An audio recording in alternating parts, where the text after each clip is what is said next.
Are you thinking about taking a Costa cruise, but you don't know what to expect? Well, today's your lucky day. Stick around, because today we're going to tell you 10 things that you need to know before taking a Costa cruise if you're from North America. Stay tuned.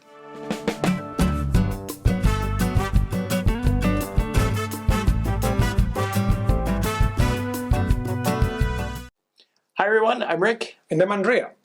And today we will tell you what you need to know and what you should expect if you are taking a Costa cruise that is different from the North American cruise lines. But first, if you like travel-related videos like this one, now is a great time to subscribe button so you never miss any future videos. Or us. Or us. Yeah. So let's begin. So you are used to cruising on Royal Caribbean, Celebrity, Princess, Norwegian, Carnival, or any other American cruise line, and now you're considering taking a Costa cruise, but you don't know what to expect. Well, the first thing that you will notice right away is the fact that passengers are from all over Europe. That's right. On Costa, most passengers are from all over Europe. The majority are Italian, but you'll find a lot of Germans, French, Spanish, Swiss, etc. This is a huge difference if you're used to the North American cruise line, where the vast majority of passengers are from the US, Canada, Australia, and the United Kingdom. It's very true. European passengers have different habits than North American or Australian. And so you will have to keep this in mind when you cruise with Costa. The fact that the passengers are from a lot of different countries brings us to our next difference. Yeah, so English is not the primary language spoken on board. Well, okay, hang on. Yes, all of the staff members speak English, among other languages. But what's weird or unusual if you're from North America is that all of the announcements on board, well, they're done in English as well as Italian, French, German, Spanish, and maybe others. So the announcements take so much longer than it would on a North American cruise line. So be prepared. This is also very important when you book your cruise, is that you have to make sure that your booking agent selects English as your preferred language. That way you'll receive most of your communications in English and not in Italian or German or Spanish or something else. And that brings us to our next topic. Excursions are also done in different languages.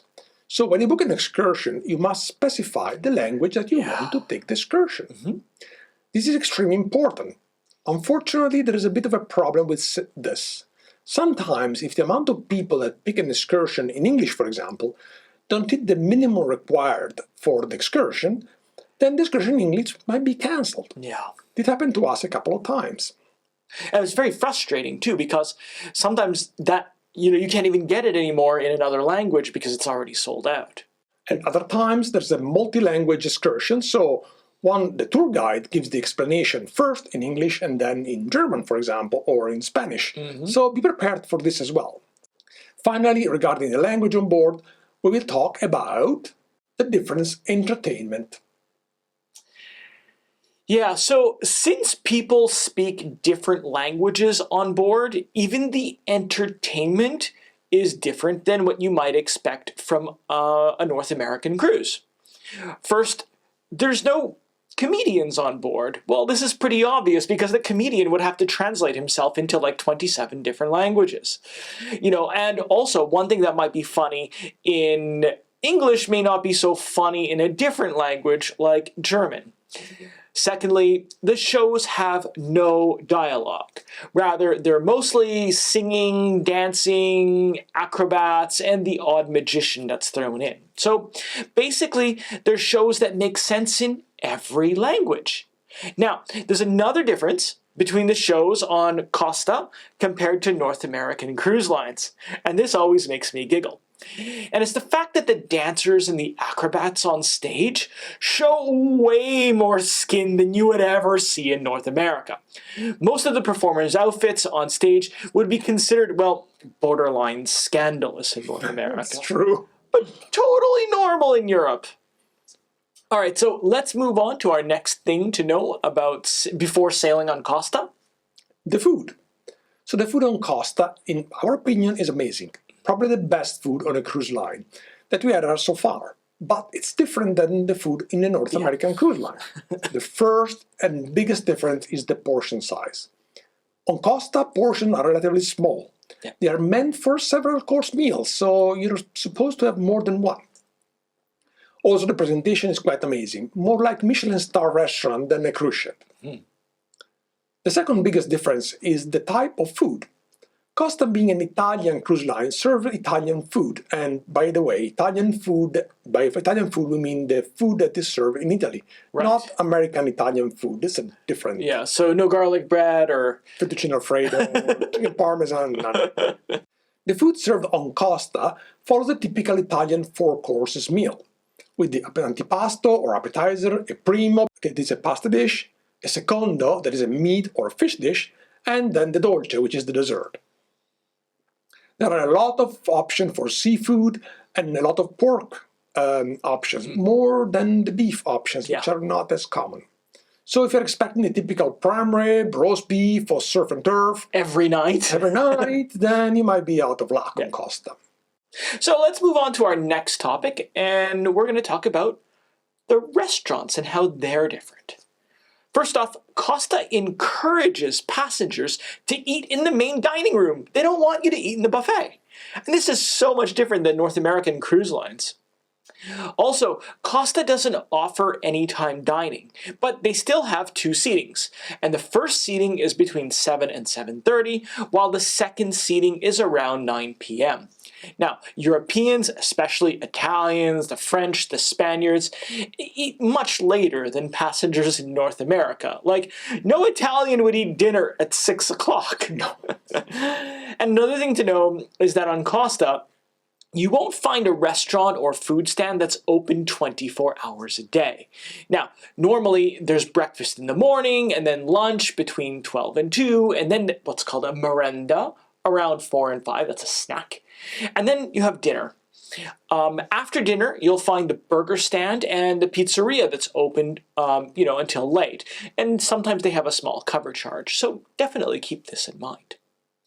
Okay, so let's continue with our list of things to know before sailing on a Costa cruise, and that's...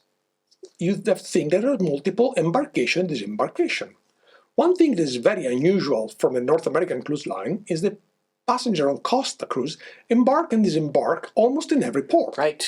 So if you're taking a 7 days Mediterranean cruise, you will see passenger getting on Marseille, Barcelona, Palermo, Civitavecchia, and so on, every day. Yeah, it's like a public bus. Exactly. So at every port, you will see new people and people walking around with their life vest for the master drill. So our next topic on our list of things to know before sailing on a Costa cruise is European passengers have different habits.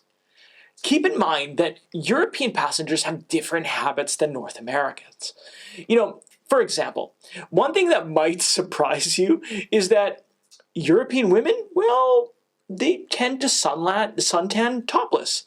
It's not unusual to see topless women by the pool, and this is totally normal. Another thing that's quite normal is to let kids run around on their own without their parents. And yet another thing that might surprise you on a Costa cruise is the fact that some of the games played on board by the entertainment team might have a bit of explicit sexual innuendo. And this is totally normal because European passengers love this. Also, Europeans, especially Italians, Spanish, and French, well, they love to go to bed really late and dance all night long. Not me, but hey, lots do. For this reason, you might see that some clubs on board don't even open until 10 or 11 at night, and then they're kept open until the wee hours of the morning. So keep this in mind. It's just, a cultural difference. Lastly, in Europe, smoking is sadly still very popular. And on the cruise ship, there's way more smoking areas than you'd find on a North American cruise line. Continue with our list of things to know before sailing on Costa. We're going to talk about the Costa Club. That is not automatic. Right. So if you sail in a North American cruise line, you're automatically enrolled in their loyalty program. On Costa, due to the European privacy law, you need to sign up for the program on your own. It's not automatic. But we strongly encourage you to sign up because it's a very good benefit, even for the first-time cruiser. In fact, being part of the Costa Club is the only way to get a lot of discounts on board on several items, including specialty dining, especially entrees at the restaurant, and items like stores, and sometimes even excursion can have a discount or a spa treatment. So sign up, it's very important. Also, Costa Club members have discounted fares on future cruises based on their status on the Costa Club. That's right, so the more you cruise, the more discount you get. Exactly. So bottom line, it's a good program and it's free, and it's totally worth it. Okay, so now we're going to move on to our last item on our list of things to know before sailing on a Costa cruise, and that's bring a power converter. There's no 110 volt on board the ship. It's true, especially on the older ships of the fleet. On those ships, you're going to need a plug converter from North America to Europe that also has, in some cases, that also has a power converter built in to charge all of your devices. Now, the newer ships in the fleet have more USB plugs available in the cabin that you can use. But to be on the safe side, we highly recommend you to bring a converter. Well, folks, we hope that this video inspires you to try a Costa cruise. We love Costa. Yeah, we do, actually. Not only is it a lot of fun, but they also visit ports of call that North American cruise lines typically don't do. Also, you'll be amazed by the quality of the food on board. As usual, if you have any questions, please leave a comment below. We love to hear from you and respond to your questions. In the meantime, we'll see you in our next video. Ciao. Ciao.